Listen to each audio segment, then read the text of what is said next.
ఒకసారి ఒక సాధువు తన శిష్యులకు ఒక పనిని అప్పగించారు. ఒక అరుదైన మూలిక ఉంది, దానిని తీసుకురావాలని. ఇది అంత కఠినమైన కార్యమేమీ కాదు. అయితే శిష్యులందరికీ తెలుసు ఆ అరుదైన మూలిక ఎక్కడ దొరుకుతుందో. పర్వత శిఖరం పైన. అందులో కఠినమేముంది? ఏదైతే అక్కడి వరకు చేరుకోవడానికి మార్గముందో ఆ మార్గమంతా ముళ్లతో నిండి ఉంది, రాళ్లతో నిండి ఉంది. అక్కడి నుండి పొరపాటున జారి పడిపోతే చాలా పెద్ద గాయాలవుతాయి. ఇప్పుడు శిష్యులందరూ వెళ్లరు, కానీ కొంతమంది మాత్రమే ఆ మూలికను తీసుకునొచ్చారు. కారణం ఏమై ఉంటుంది? కొంతమంది శిష్యులకు తన లక్ష్యంపై ధ్యానం ఉంది, పర్వతం యొక్క శిఖరంపై.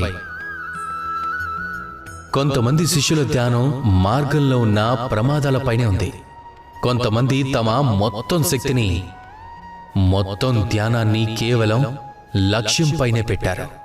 మిగిలిన వాళ్ళు కూడా తమ ధ్యానాన్ని పెట్టారు ఆ ప్రమాదాల నుంచి తప్పించుకోవటానికి. కానీ ఎవరి ధ్యానమైతే కేవలం లక్ష్యంపై ఉందో కేవలం వాళ్ళు మాత్రమే ఆ మూలికను తీసుకొచ్చారు. కారణం ఏమిటి? సులభమైన విషయమే, కానీ అర్థం కాదు. లక్ష్యాన్ని సాధించడం కోసం మనం ప్రమాదాలను ఎదుర్కోవాల్సిందే. ఇందులో ఎలాంటి ఎంపిక లేదు. బాధపడాల్సి ఉంటుంది. బహుశా ముళ్ళులు గుచ్చుకోవచ్చు, బహుశా జారి పడిపోవచ్చు, బహుశా రక్తాన్ని చూసి భయపడచ్చు. కానీ వాటితో పాటు ఆ సఫలాన్ని పొందిన ఆనందం కూడా వస్తుంది. అందుకే మీ ధ్యానాన్ని కేవలం లక్ష్యంపైనే ఉంచండి, మార్గంలోని ప్రమాదాలపై కాదు. నిజం చెప్పాలంటే ఈ ప్రమాదాలు చాలా క్షణికమైనవి. ఈరోజు ఉన్నవి రేపుండవు.